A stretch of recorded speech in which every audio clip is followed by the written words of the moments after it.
যে দেখেন জমিটা একদিকে ধানের শীষ বের হচ্ছে কিন্তু কিছু দিকে ধানের শীষ বের হচ্ছে না। তো জমিটার অবস্থা দেখেন পাতা দিয়ে ভরপুর হয়ে গেছে।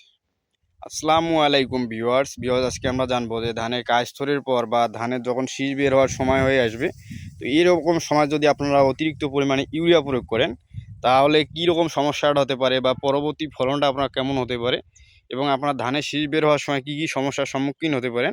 তো আজকে আমরা সেটাই জানবো। তো বিস্তারিত জানার জন্য ভিডিওটি শেষ পর্যন্ত দেখবেন। আর এবং যারা নতুন ভিউয়ার্স আছেন তারা অবশ্যই আমাদের চ্যানেলটি সাবস্ক্রাইব করে রাখবেন প্লিজ, কেননা প্রতিনিয়ত এই চ্যানেলের মাধ্যমে আপনাদের কৃষি নিয়ে বিভিন্ন রকমের সমস্যার সমাধান দিয়ে থাকি। তো আপনারা সেগুলো সব সমস্যার সমাধান এই চ্যানেলের মাধ্যমে পেয়ে যাবেন। তো বন্ধুরা, এই যে লক্ষ্য করতে পারতেছেন, এই যে ধান খেতে মাঝখানে মানে মোটামুটি শীষ বের হয়েছে, কিন্তু এই যে কিছু দিক দিয়ে আপনার ধানের শীষ বের হচ্ছে না। বা এই যে ধানের ক্ষেতটার অবস্থাটা আপনারা একটু লক্ষ্য করলে বুঝতে পারবেন। মানে এমন হয়েছে যে জমিটাতে যে একটু আলো বাতাস প্রবেশ করতে পারবে সেই অবস্থাটা নাই। মানে শীষগুলো দেখেন, শীষগুলো কিন্তু কুকড়িয়ে বের হচ্ছে, মানে অনেকটা সময় নিয়ে বের হচ্ছে।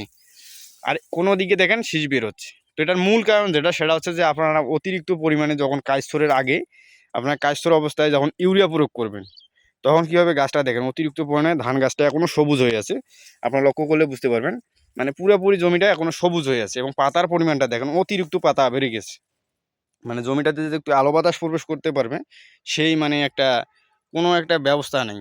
তো এই ক্ষেত্রে হচ্ছে কি, আপনার গাছটা যখন আপনার ইউরিয়া প্রয়োগ করছেন বা নাইট্রোজেন, তখন কি করছে, এই গাছটা কিন্তু অতিরিক্ত পরিমাণে সেই ইউরিয়াটা শোষণ করছে। শোষণ করার পর আপনার গাছটা দেখছেন যে শুধু গাছটা গ্রোথটা বৃদ্ধি হয়েছে এবং পাশাপাশি আপনার পাতার সংখ্যা অনেক বেশি হয়েছে। আর আপনারা একটা জিনিস খেয়াল রাখবেন, যে জমিতে ইউরিয়ার পরিমাণ বেশি হবে সেই জমিতে কিন্তু গাছের পাতার পরিমাণ বেশি হবে এবং গাছের সংখ্যা বেশি হবে। এতে করে গাছটার জমিটাতে যে ক্ষতিটা হবে সেটা হচ্ছে জমিটাতে কোনো আলো বাতাস প্রবেশ করতে পারবে না। পাশাপাশি আপনার জমিটাতে বিভিন্ন রকমের রোগবালাই বেশি পরিমাণে আক্রমণ করবে এবং আপনার গাছগুলো অল্প একটু হালকা বাতাসে দেখবেন যে ধানগুলো আপনার ঢলে পড়ে যাচ্ছে। তো এই ক্ষেত্রে কিন্তু আপনাদের অবশ্যই সতর্ক থাকতে হবে যে আপনাদের কাজস্থলের পর কখনো ইউরিয়া বেশি প্রয়োগ করা যাবে না। প্রয়োজনে যতটুকু লাগে আপনারা চাইলে একটু কম করে প্রয়োগ করবেন, কিন্তু আপনারা অন্য সার পটাশ যেমন আছে, ড্যাব, এই সারগুলো একটু মানে পটাশ সারটা একটু এই সময় কিন্তু অতি গুরুত্বপূর্ণ। তো আপনারা যখন ইউরিয়া প্রয়োগ করবেন তখন কিন্তু এই সমস্যাগুলো হবে। বিশেষ করে এই যে দেখেন আপনার শীষগুলো বের হতে অনেক সময় নেবে এবং শীষগুলো কিন্তু অনেক মানে ছোটো হবে।